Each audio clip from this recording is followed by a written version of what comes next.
Hello, Booknerds. Welcome to the Booknerds Podcast. I just finished recording this awesome episode with an author who is passionate about three things, namely AI, climate, and the human mind. And you know what? If you know me well, you know that I'm so passionate about these topics. They are so current and they are very important right now. So, the book that the author Shashidhar Sharma has written is called Work and Workplace at the Edge of Intelligence. It's part of this series he's writing currently. He's in the process of writing it. It's called the Edge of Intelligence series. And he's going to write three books, which are going to cater to different TGs. And I'm so excited for this trilogy. We talked about multiple things and very current things. Of course, we talked about the current new modern Gen Z workforce. We talked about how they are acclimatizing to the workplace. Of course, we talked about some really interesting concepts, like I talked to you about the edge of intelligence, the great convergence of AI, climate, human mind. Some really interesting terminology in the book as well. For example, the sentient workplace. We talked about attention fracking, which is kind of, taking away so much of our attention and time right now. The algorithms that are, after us, after our headspace. We talked about, the second cognitive revolution. We also talked about the first cognitive revolution. So it's loads of interesting stuff, packed inside this episode where you will find a lot of wisdom from an author who has 30 years of experience, just talking about and experiencing all of this. And now he's writing about it. So it's great that he's doing that. And he is probably the only one doing that. He is a crusader, modern day crusader. So watch the podcast and let me know whether you liked it or not, what else we could have done better, or if you loved it, do give it a thumbs up and smash that YouTube button, subscribe button as well for book nerds. Go on and watch the podcast and let me know in the comments how you liked it. There are many things coming together, Rohan. Now we are in a stage, and I call it edge of intelligence, where three impactful things are happening at the larger scale. So the climate change, the artificial intelligence technology, and the young generation who has a totally a different way of looking at work. Because this is so right now, this is so relevant. Just yesterday I was watching this short reel and Elon Musk was being interviewed by a podcast or something, and he talked about this itself. He was being asked about who will win this, AI. Anyone can have anything they can think of. This may sound preposterous, but well, here we are in 2026. Let's see where we stand in 2036. Whatever war is, it's whatever the movement, and he said that it's an energy game. China has the maximum energy, and they have a chance to kind of win this sort of race, whatever you call it. So, what's your perspective on that? Is it just an energy game, or it's more? There's more to it. So it is not only energy game; it is also materials game. It is also attention fracking game, which I have talked about in the book. So, what is happening now is top 5 corporates have joined hands together probably and trying to develop this as one of their key attention fracking program, which is nothing beyond, if I say ChatGPT, it is nothing beyond predicting a word. It is not still there as an intelligence. To add to that, it is also, people don't realize it is not about the only technology or the artificial intelligence.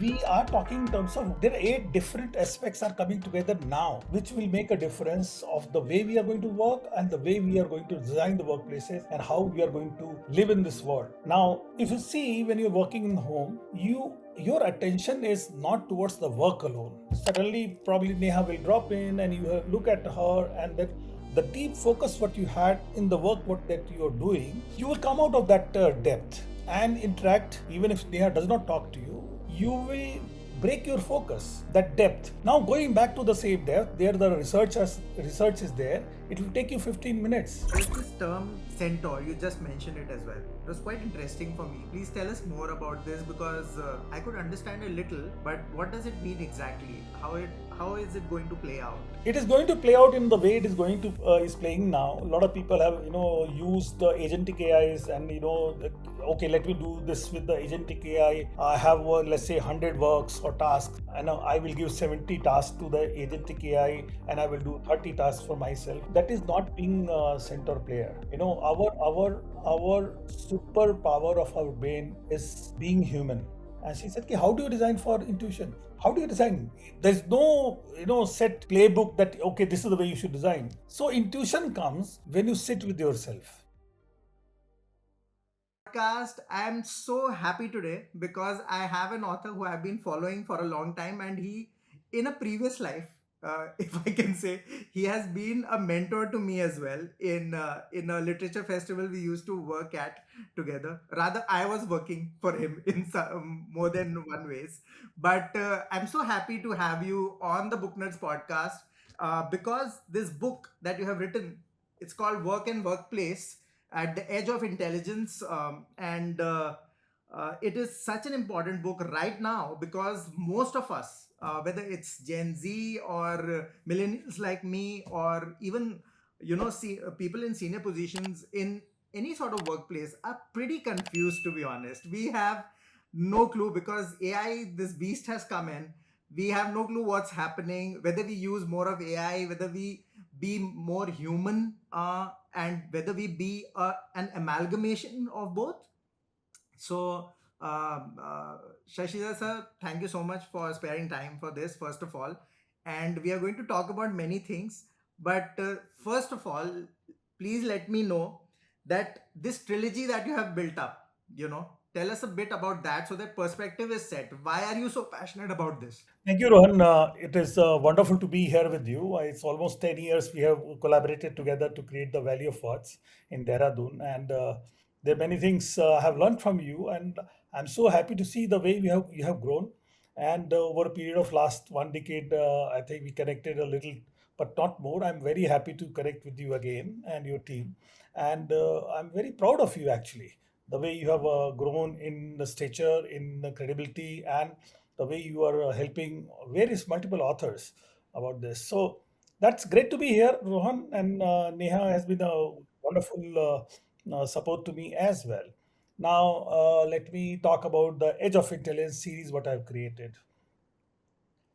So, you see, my mission for life, what I've decided after COVID is after reflection, being quarantined with my wife for 14 days. In that time, I started reflecting deeply what I'm doing, And in our Vedic culture, it's already said, and it has been already debated a lot, that who am I and what is the purpose of life?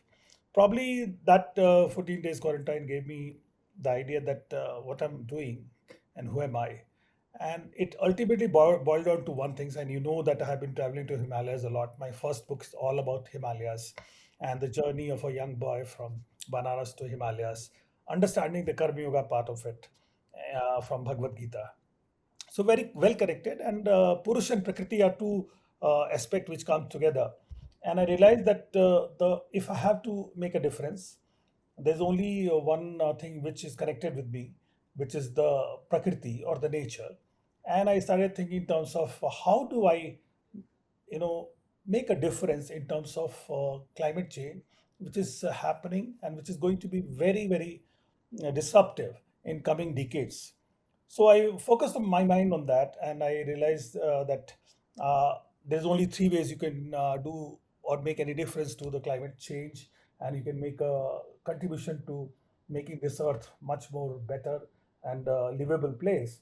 One is, of course, legislation, which Prime Minister Mr. Modi should be doing it, and I don't have any capabilities there. And the second is, technology, which we have already sorted out. So ultimately, it boils down to one thing, which is awareness. If 1.4 billion people of India become aware about the climate change and they become net zero and they are sustainable, we can make a huge amount of difference. So that is the area I picked up. And being coming from the real estate fraternity, I realized 39% of greenhouses comes from the real estate fraternity infrastructure and all these developments. So I said, this is where I can make a difference. So I started connecting dots between the climate activists climate experts, and the real estate people. And I created and founded Green Footprint Trust.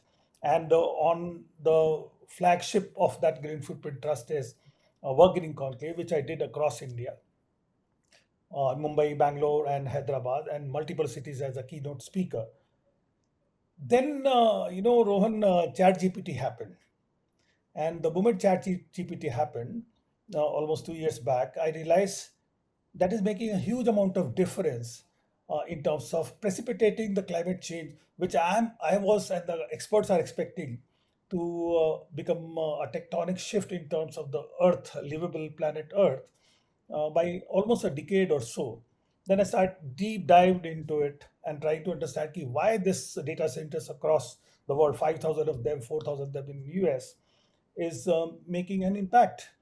So 1 million, 100,000 liters of pure drinking water, and as of now, 415 kilo megawatts of energy consumption, which is going to be 2030. It is going to be around 915 kilo megawatts, almost 20% of the America's energy consumption. This is impacting the climate change. So I dig deeper into this, understanding why this technology is making such a huge impact. And as my day job, I head the country for AWA, Advanced Workplace Associate, and we have been advising large corporates, for example, Microsoft, Google, LinkedIn, Sandoz, Citigroup, all the people, and how to they need to create the workplaces, and how do you make the knowledge worker in the square feet of the office area much more productive. And that is a place we started doing research and realized that there are many things coming together, Rohan. Now we are in a stage, and I call it edge of intelligence, that three impactful things are happening at the larger scale. So the climate change, the artificial intelligence technology, and the young generation who has a totally a different way of looking at work.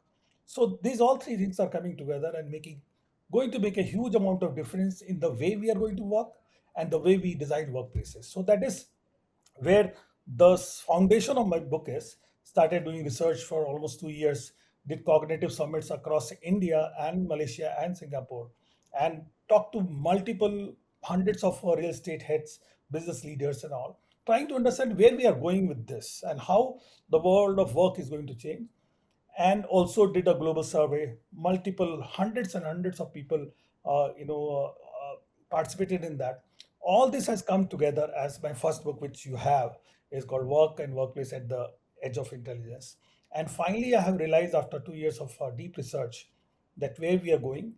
And when I have that knowledge, I thought, why not share with the larger public? Because until you don't know what's the problem, you cannot solve it. So that is where I am, Rohan. I Yeah. hope this answered your question. Absolutely, absolutely. My mind is like, in those cartoons, they show like multiple bubbles going off. It's like that for me because this is so right now, this is so relevant. Just yesterday, I was watching this short reel, and Elon Musk was being interviewed by a podcast or something, and he talked about this itself. He was being asked about who will win this, AI, whatever war is, it's whatever the movement, and he said that it's an energy game. It's China has the maximum energy, and they have a chance to kind of win this sort of race, whatever you call it. So what's your perspective on that? Is it just an energy game, or it's more, there's more to it? Okay, so it is not only energy game, it is also materials game. It is also attention fracking game, which I have talked about in the book. So, what is happening now is top five corporates have joined hands together probably and trying to develop this as one of their key attention fracking, program, which is nothing beyond, if I say ChatGPT, it is nothing beyond predicting a word. It is not still there as an intelligence. But to add to that, it is also, people don't realize it is not about the only technology or the artificial intelligence. We are talking in terms of there are eight different aspects are coming together now, which will make a difference of the way we are going to work and the way we are going to design the workplaces and how we are going to live in this world. Just to give an example, genome sequencing is an absolutely amazing thing. Synthetic biology, material science, space. There are 8 different factors are coming together and bringing this change to our whole society. And that is where the problem is. People are not realizing of course, the flag bearer is technology, but many things people don't realize. Robotic humanoids, they're going to take over all the labor work what people are going to do in next 10, 20 or 50 or 15 years. These are the challenges which people have to realize now. And my book is probably the one small step towards explaining people, get ready, there is going to be a change, but you should be aware and you can make a difference within the way you are going to work, and you can actually flourish. My next book is all about flourishing in the age of AI for the young generation. So this is what I'm talking about. People should be aware. As I said before, if you don't know the problem, you can't solve it. So that is where we are. We'll talk about the next two books at the end of the podcast, because right now it has to be about work and workplace. Okay. And I meet a lot of young people, and even in my team, they Hmm. are like, why do we have to be in the workplace? Is it Yeah. necessary? This is a big question, and it's a casual statement as well sometimes. uh, Nobody has understood it really. Why does one need to be in the workplace to function at their like an A apex, yeah, a game? And how much does one have to be at the workplace? How much one has to interact with humans? How much can you be in your own isolation? All these questions are coming up into the younger generations mindset and mind, and even us as millennials, we are super confused. We have no clue whether to stay at home, work from home, or be with people. So your comments on that, please. Okay, so this is my favorite topic, and I have actually given 2 chapters in the book about this. So now, why to be in the workplace, right? Now, just to give you the context towards it, the workplaces has already, kind of achieved the efficiency or productivity of a knowledge worker in the work environment because of the physical well-being. So we have already sorted this out. In fact, multiple corporations are giving you, 5 course meal in the office. They are giving you, cricket stadiums in the office. They are giving you everything what you want in terms of physical, well-being of the employee, air quality, the calorie intakes, everything you have. Now, this question came to us, and we realized that where is the next level of productivity is going to come from, and why Rohan has to go to office and sit there and work from there. Now, if you see when you're working in home, your attention is not towards the work alone. Suddenly, probably Neha will drop in, and you look at her, and then the deep focus what you had in the work what that you're doing, you will come out of that depth and interact. Even if Neha does not talk to you, you will break your focus, that depth. Now, going back to the same depth, there the research is there. It will take you 15 minutes. And there is a research in the office environment, the social media and all the pings that you get, all the emails that you get, everything, in 1 hour you get disturbed by 11 times. Now, just imagine that you get this stuff, and in the house it is much more, because anything can go wrong. You are, of course, you have a much better environment in the house. But imagine of the young knowledge worker who has just joined the organization, and he's sitting with his 2 or 3 roommates. Now, see the difference there. They don't have a space, in the beginning. You really don't. You just in one room, 3 people, or one room, 2 people. Bangalore is like that. Now everybody is talking, and our brains are hardwired for the language. Any talk, brain will go there. So that is another cognitive load on you. And there are multiple things in the spaces in the home which disturbs you, and you have to keep on going back. So basically, you're not working in a full concentration. You're just like walking. It is you're breaking your fall. Walking is basically breaking your fall. So this is what you're doing. So you are not actually being productive. Your mind is not at the same game. It is always fighting the cognitive load around the place. You have to go to office, and if the office has changed, I'm not very how do I say this? I'm not very convinced with the way offices are designed now. Open office culture, from the activity based working, open office culture, before it was cubicle forms, before it was a factory production line. So all these things are there. Now open office culture is not working. People have not realized this, and I'm talking about this in book. You see, our brain works on four primary aspects. Carl Jung in 1930s, he has said the physicality, the intelligence, intuition, and empathy. Now, if you have a car and it has four cylinders, and you are using only one cylinder, which is intelligence, which is what's happening in the corporate office environment, then you are going to burn out, and that is how the engine seizes. So that is what is happening. So if you design, and this I keep telling people, come to me whenever I'm talking to on a platform or talking to people, how why should I go to office? Now, if organization can design for all the four engines, intelligence, empathy, intuition, and physicality, and you give a chance for all the four cylinders to fire, and that will make your brain at its A game.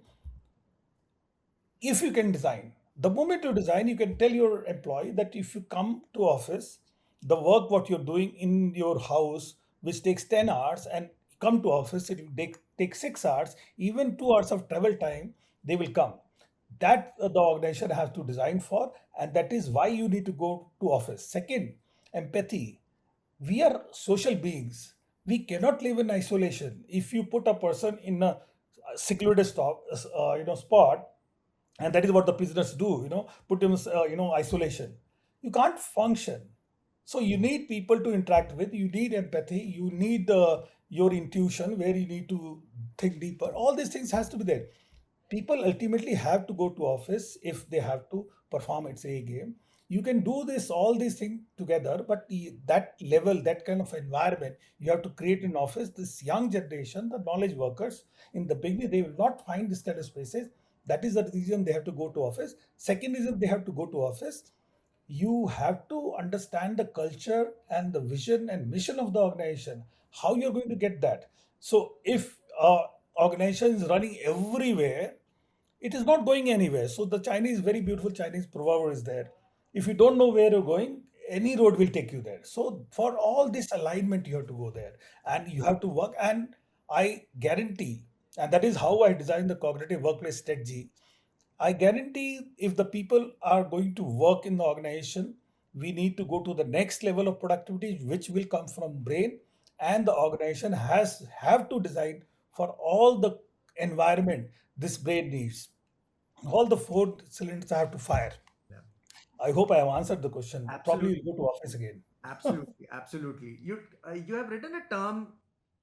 I read this word long back, but it came back to me when you mentioned it in the book. It's called the sentient workplace, and yeah, we were just talking about it like vaguely. But would you like to tell us more about what is this, and what is the kind of ideal workplace you maybe you have designed or you have been to?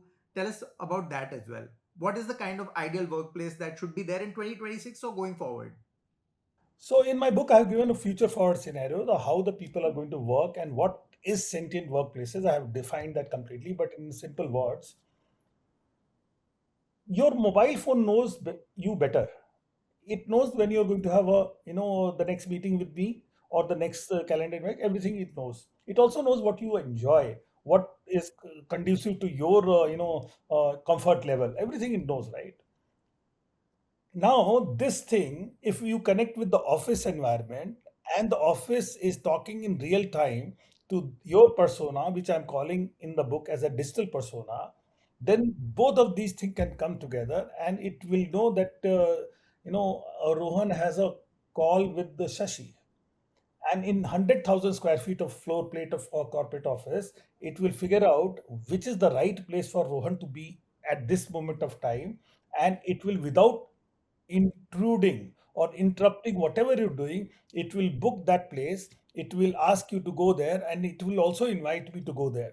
So this kind of an intelligent office, which is talking to your digital persona, which is going to be created. You create your own digital persona. If in real time the office your digital persona is talking to each other without disturbing you, is fixing everything for you.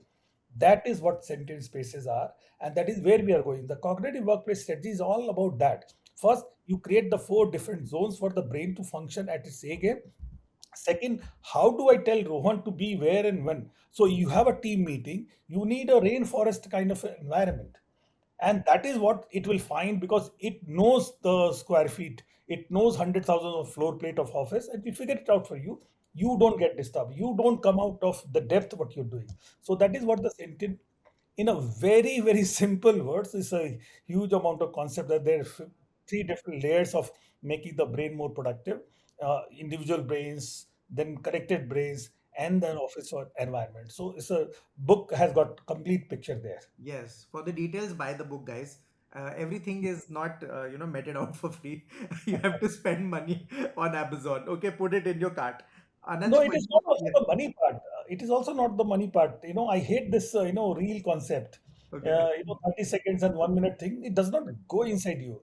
Reading a book, and my first line of the book is basically read this book slowly. Slowly. You Yeah. need to get this properly in, and that is why the book is there for you to understand what I'm talking about. In simple words, I have explained, but the book has got much deeper, much more depth about Yeah, this. absolutely. I would agree with that. And such a statement early on in the book really catches your attention. And since I'm also passionate about this, I'm passionate about slow living, although I'm kind of living a faster life, but I'm passionate about slow living. Coming from Uttarakhand, coming from the Himalayas, you are passionate about that. You just want to do that. But I guess, I mean, it's not possible all the time. Yeah. But yeah, that statement was really something. We talked about you have talked about the second cognitive revolution in the book, and it was very interesting because is it happening right now? Are we there yet? Why is nobody else talking about it? And it seems like a revolution, but nobody has called it that. Yeah, so before answering the question, I think you should know what is the first cognitive First revolution. cognitive, yes, absolutely. Yeah, yeah. Okay, so the first cognitive revolution happened when we started speaking, when the language was formed. And that is the time when we have whatever our understanding, our experience was there, we started telling the stories, and the language developed. And that is the reason we have got this four frontal lobe, which developed at that point of time. It's around a million years ago.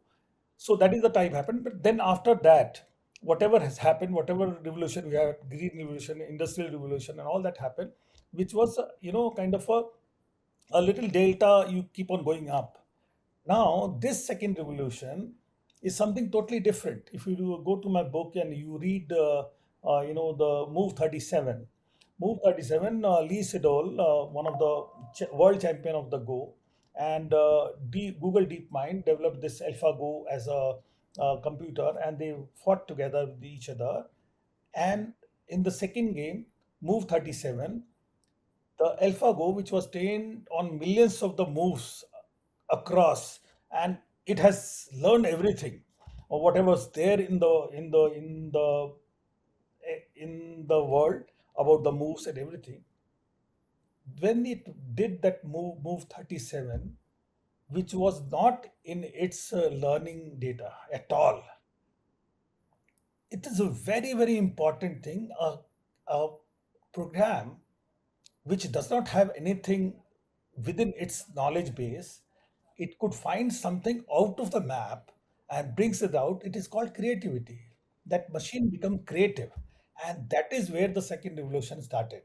That we had some machine which has the data, and it should be playing with that only, and it went beyond the data and created something on its own, which at that point of time the critics said it is wrong move. And if the human was involved controlling this AlphaGo, it would have stopped it. Lee Sedol got so perturbed on this, who's the world's best mind in the game. He moved out for 15 minutes. He could not figure this out, where this is coming from. So that is the moment, is that kind of a watershed moment for the intelligence, and that is what happened.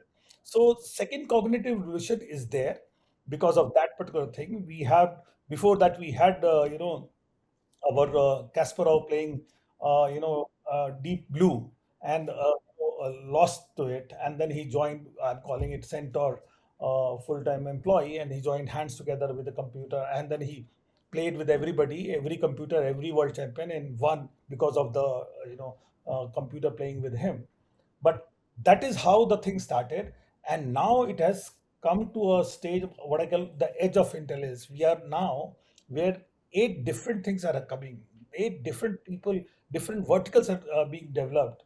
This is the revolution I'm talking about, and people don't realize this. They just focused on the intelligence part or AI part. Many more things are happening, and it will reflect in next 1 or 2 years time. It is going to reflect. Absolutely, absolutely. There's this term centaur. You just mentioned it as well, and it was quite interesting for me. Please tell us more about this because I could understand a little, but what does it mean exactly? How is it going to play out in the coming years? Yeah. It is going to play out in the way it is going to is playing now. A lot of people have used the agentic AIs, and okay, let me do this with the agentic AI. I have let's say 100 works or tasks, and I will give 70 tasks to the agentic AI, and I will do 30 tasks for myself. That is not being a center player. Our superpower of our brain is being human. The moment we make a partner with the computer and you're offloading your 70 tasks to them and you're doing 30 tasks to them, that is not being centaur. Centaur for me it means you offload 100% tasks to the AI, and then 30% of your brain capacity or being human, empathy, intuition, and pattern recognition, which is our brain superpower, to understand what is doing and guide that particular hundreds of agentic AI you're working with. You should be you should be expert in the work that you're doing, so your learning has to happen. And B, you should use your own human nature, probably human aspects of your being, and that is where you can find out where is hallucinating, where it is going off the track. So all this, so don't partner with the agentic AIs or the AI. Be master of Bhagavad Gita. Bhagavan Krishna has already said this, no, that you need to control the seven horses of the your mind. Then you should be the master of it. That is where we should do. The centaur for me is not the person who works with AI. Center for me is the person who uses AI to do its mechanistic job and then bring their own human angle, empathy, intuition to it to make it better. And that is where the centaur, real centaur is, not partnership. That's crazy because most of us think that it's just another, kind of helping Tool. hand sort of, yeah, tool or something like that. But quite interesting because I keep thinking about it in the reading perspective because since I've been reading a lot over the past decade, especially, it has increased a lot. But I feel that system that needed to be built to kind of help me out think better is still a bit lacking. I could have done better, maybe. No, Rohan, this is where people go wrong, and you are also going there. Okay. You don't need agentic AI to help you think better, Okay. because you can think better Okay. if you have the knowledge. Okay. If you have done the study of the whatever project you are doing or whatever task you have, if you have deep knowledge, you can think better. The brain is there. Okay. You should be actually offloading all your mechanistic tasks, Got it. which is which can be done by rote thing, Yeah. so that your brain is free to do the real thing. Your brain is free to do the innovation. Your Yeah. brain is free to do the intuition part. How Yeah. do you get intuition? Right. I was having this discussion with Cynthia Chan in Singapore in during my research time, Okay. and I said that the corporates have to design different areas for all the four cylinders engines of the brain. Mm. And she said, "Ki, how do you design for intuition? Mm. How do you design? There's no set playbook that okay, this is the way you should design." So intuition comes when you sit with yourself. Mm. If you have done the scuba diving, when you are deep into the sea, you Mm. are alone with yourself. Yeah. Intuition comes when you're watching out of the window and getting bored. You know, I ask in this young generation, don't do anything, just sit, get bored. You Right. know, the moment you do this, mind will find its way. You will go deeper into your own self, Hmm. and that reflection will bring out something beautiful. Hmm. And that is what we need to do.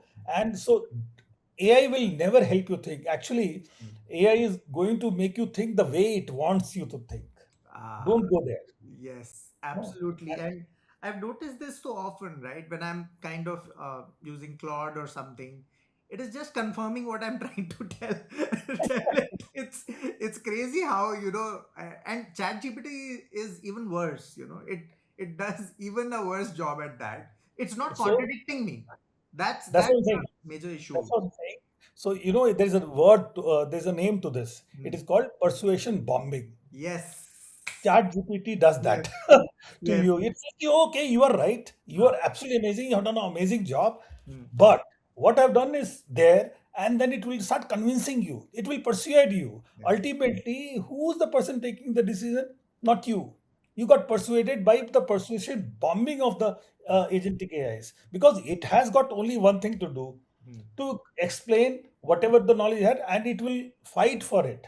Yeah. It can persuade to do anything. And I was so sad when I heard this. Hmm. It persuaded a particular boy in US to commit suicide. That's No, crazy. that Yeah. is where the problem is. Yeah.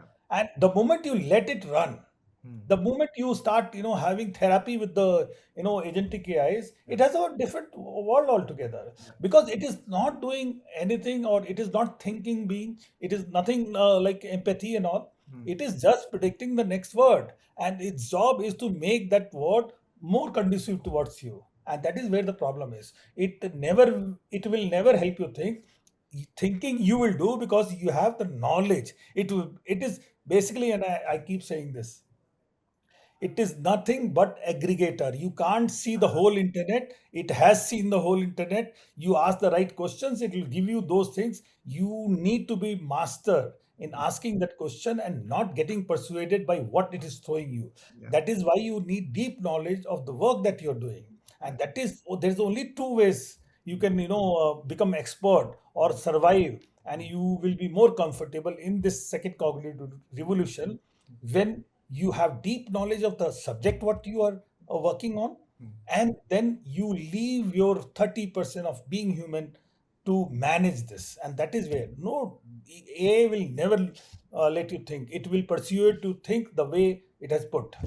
That is where the problem is. Isn't it so dangerous? I was having a conversation earlier this year in Delhi with the very the amazing professor Rukmini Bhaya Nair, and she has written a book about AI and language, and so she was talking about Enshittification.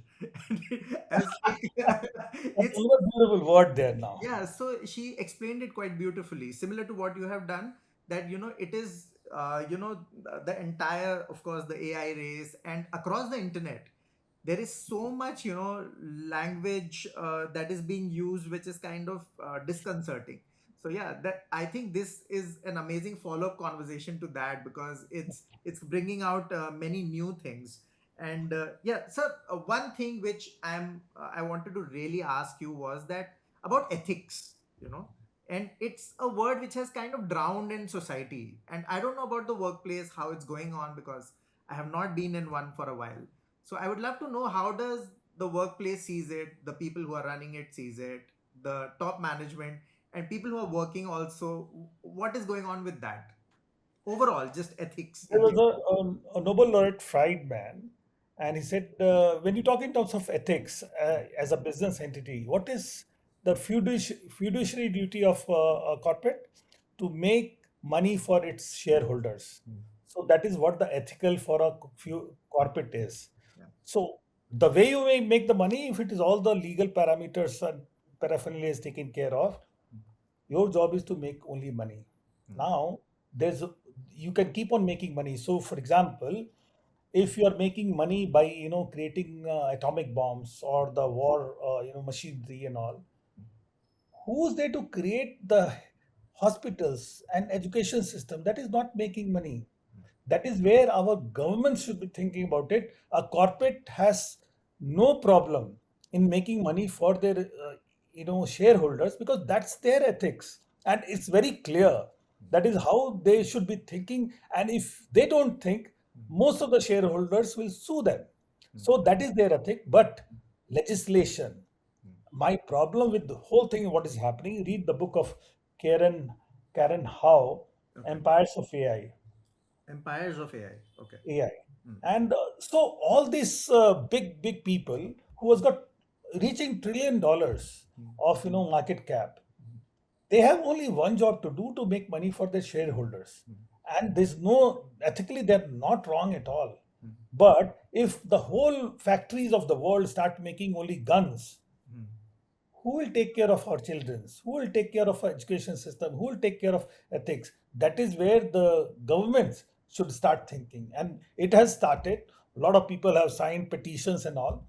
Yeah. But at the end of the day, the easiest, the water flows towards profit. And that is what the people are doing. Yeah. So ethically, I don't see there's anything wrong when we're doing. But having said that, there has been examples when we are having this, ozone hole, rupturing the atmosphere. We had 192 countries, I believe, in UN. They got together and they banned CFC. We have done this before. Yeah. And when we have this cloning, we had on our own, the whole world got together not to clone human beings, right? So all that we have done, why people are not waking up to this? And that is the problem. And that is the reason I have written the book. Yes. Because we need to wake up now. Yeah, it's crazy. I mean, uh, small things that have been noticeable, like Claude, scrapped the entire data of Reddit to create its, AI. And plus, just yesterday, there was a lawsuit that JK Rowling won. Hmm. They had, kind of, put pirated copies of the Harry Potter series, and they had, created characters, and they had trained the AI on that, Yeah. which comes under that. Yeah. So, that is the only one place where they went wrong. Yes. And I think if all the people get together, they should be able to, win the cases just like JK Rowling. Hmm. Nobody gave them, this authority to use your reels, your social media things, and they've just taken it out because you have put it on the public forum. So that is, of course, their public forum. They can see this. Specifically giving the art and artists and the writers and their content to this chat gpt to or the Claude or Anthropic or whatever you call it, and training them, we don't get money, no. Obviously. And that is where the problem is. Yes. You go to probably Gemini and ask that to paint it like MF Hussain, Yeah. or any other painter. It will paint because it has got that from there. So it is very clear they have been trained. And you were talking previously about Enshittification. Yeah. All this is coming together. So I call it in my talks Ouroboros, snake eating its own tail, because very What's it called, interesting. sir? What's it called again, please? Ouroboros. Okay. Okay. Okay. Okay, so snake it is own tail, and this is what happening. In fact, this Claude and ChatGPT and Rohan, you mark my words, websites are gone.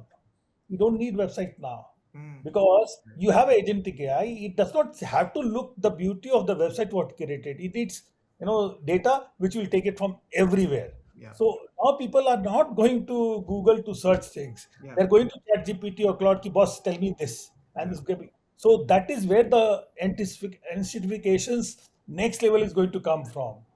More importantly, when the agentic AIs are start creating content, this is what anticipation is. It will keep on repeating what somebody else has said. So keep on doing this. Very, very bad situation. It's going to be very difficult for all of us. Yeah. People who are creating, content. Actually, we took a slight curve here, but it's very important because this is all connected very well with the book as well. I was actually attending a workshop by a course by Google for startups, and I asked a simple question in the forum that whatever we put inside, they were pitching it. They were pitching Notebook LM, as something, a private diary on the internet, so I just asked a simple question whether you can confirm this, that it's not being used for training AI. Can you do that? They couldn't confirm it because they don't know. Yeah, No, all your Siri, all your mobile phones, that why do you're talking to your wife Neha, and you was asking her, "Ki boss, shall we go to, let's say, Bangalore?" yeah, Why you start getting Bangalore, resorts, places, and all this thing? absolutely. Because of the listening part, it is there. The moment you, even if you don't, click and search for Bangalore, Yeah, it will start happening. So these are the things which they don't. Nobody can say this. right. The whole thing is open. The Yeah, moment you are online, you are done for. there's no privacy basically. There's no privacy. Cool. I, A I'm, beautiful I'm example. saying Yeah, this. I'm yeah. saying this with a caveat that I really don't know about this, but I'm saying this because that's my perception. So there is no privacy. To be honest, it's crazy. I have experimented with it a lot. There's no privacy. There's nothing called privacy. But we missed a very important a chapter in the book. It was very interesting for me with the example of the cannery, which the coal mine workers used to take. Can you tell us a bit about that? Because that was super interesting and augurs for the future as well. Okay, so Canary in the coal mine. Yeah. Okay, so now currently we have five generation working in the organization, from baby boomers to the Zen alphas who are going coming to office. All of us are different. All of us, our ways are different. The only thing is that this generation which is coming in now, they are, as Jonathan Haidt calls in his book by the name the anxious generation, and it has actually come from there. The anxious generation is the person who will first feel this. So canary in the coal mine is a bird canary, and when you go to a coal mine, you expect methane gas to be there. Methane is odorless, colorless, so you really don't know. The human beings cannot figure it out that there is a methane gas in this coal mine, and before they get unconscious and drop and then dead. The canaries are so sensitive to this that before it affects the human being, it becomes unconscious. The moment it becomes unconscious, they carry this pijara cage with the canary in this thing in the front of them, and it drops. They know there's a methane gas and they come out. This young generation, when it is coming to the office, and if they are anxious, their financial security is not there, they are not able to connect, they are not able to work at their brain's A game. They are much more aware about the things, they are much more intelligent than other people and the other generation. If they are not happy within the organization, if they are feeling this heat, the toxicity of the organization, and the way the whole work is going on, the way the uh, people are asking them to work, if they are not happy, that is the canary in the coal mine in the corporate world. You should think about it, because it is not that they are not somebody who does not have the brain power. They are also not the people, keep them calling them as entitled people. They're not. They have much more knowledge because they have lived in the glass skin generation. They have all the knowledge. If they are not comfortable, the corporate should think about it and try to figure it out way to how to make these canaries in the corporate offices much comfortable, and that is the only way organization can thrive. That is the only way the organization productive level will go up. So these canaries in the coal in the corporate offices should be taken care of, and that is why I keep again going back to the same thing. The brain works on four engines, Yeah. four aspects. We need to provide this young generation which wants all the four things to be given, taken care of in the corporate environment, and that is where we have to go if we have to be more productive. Cockroaches. I didn't say that. Anyways, but it's whatever term you give them, but it's we have to kind of understand them better. It's always good to understand the problem better, not the problem, just a person better. Mm. Yeah, 30% of the workforce is this generation. No, Yeah, right. how can you start discounting them? You have to work with them. Absolutely. Um, okay. The upcoming books, sir, because there are two more books coming. One is already on Amazon. Can you tell us a little bit about that? And how is it going to, this trilogy going to play out? So, I gave my book, Work and Workplace at the Age of Intelligence, to publisher in January. Okay. And I've done a lot of research. For 2 years, I've been working deeply towards this, trying to understand, figure out, and a lot of research have gone into this. When I gave this book to the publisher, and after just a week, I started feeling uncomfortable. This book is trying to figure out the enterprise level problem and give the solution at the enterprise level. So once I gave this, and then I realized, oh my God, as an author, my responsibility is not only to the corporates. What about the young people who are going to come and start working? Did I give anything for them? Which is not, this book is not there. And then I started realizing that I need to, as an author, my responsibility is also, if I have that idea, I will not say knowledge. A lot of knowledge people are there. I'm not really very expert in this, but I do work on that level of workplace strategy and change management in Advanced Workplace Associate. I have worked 30 years in this field. So I do that, have the idea to advise clients at the corporate level. But as an author, I started feeling guilty about it. That I need to also reach out to the young generation and tell them, okay, this is second cognitive revolution is happening, and don't panic. You can actually thrive in this, flourish in this, and there are ways to do this. So I did this second book, which is already Kindle is published, and now the one of my publisher in Delhi, Daryaganj, is publishing. It's called the How to Flourish in the Age of AI. This is a practices for the young generation who's coming for the first job. How do they survive when the jobs, 20 to 30% jobs of the entry level is gone? Yeah. It is proven already in the research is there. So how do you get the right kind of job, and how you become master of this particular shift, what's happening, and how do you flourish in this? Yeah. So those 80 practices, I worked the day and night on this and published this in Kindle and closed this. Just to add to that, this Edge of Intelligence series is 3 books. So this is the second book, How to Survive, How to Flourish in the Age of AI. And then I realized I have taken care of the corporates, I have taken care of the young generation. But the biggest issue is the middle management. Yeah. They have a challenge in terms of learning new technologies. So how do they survive in this onslaught of change which is happening? And that is where the panicked power is. Don't panic. You can work on it, and that is what the third book is all about. In the essence, Edge of Intelligence series takes care of all these things. And as an author, I think I've done my part of the job. Rest is to the readers. If they can get something out of it, it is a pleasure, and it's going to be honor for me for if I can do something for them. Amazing, sir. I think this series is going to start a conversation which is needed right now.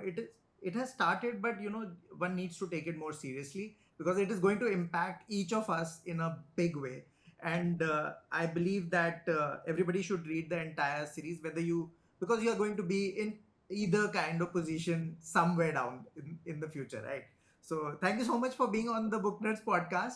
It has been a pleasure and amazing conversation with you, and I'm hoping for so much more from your end, many more trilogies to come. And thank you so much for being and having this important conversation with me. Thank you, Rohan. It is a pleasure to be here, and I hope I have answered your question. I was expecting, very hard questions. Thank you for being lenient with me. I believe. No, actually, Thank you very much. I really wanted to set perspective before one gets into. We are just starting with this. We are trying to understand this first, and then kind of get into the nitty gritties. But I think it's a great initial conversation to kind of set perspective for whatever is happening. Many more to come, perhaps, but an amazing book, highly recommended from me. This is it. You can find it on Amazon. So bookstores, maybe perhaps it's available. Is it? Yeah. So it is available in Delhi. In fact, it is also available in Dehradun. One of my publisher told me it is already there in Dehradun. Oh, It nice. is available in Delhi in the bookstores. The famous bookshop has it, and Bahari Sons has it, and it's going to be shortly on the airports. Varanasi airport already has have it, and Delhi and Bangalore and Mumbai. It is my publisher is trying to fix it there. But then probably Amazon did an amazing job for authors like us, that they removed the bottleneck or the gatekeepers, and anybody can get the book from that place. 14 countries it is available. It is also available in Kindle. It is also available in Audible. It is also available on the hard copy and paperback. We have 14 countries, and moreover, my website, which is Shashidhar Sharma.com. You have all my books there. You can probably reach out. My number is there. I'm very open to having interaction with anybody.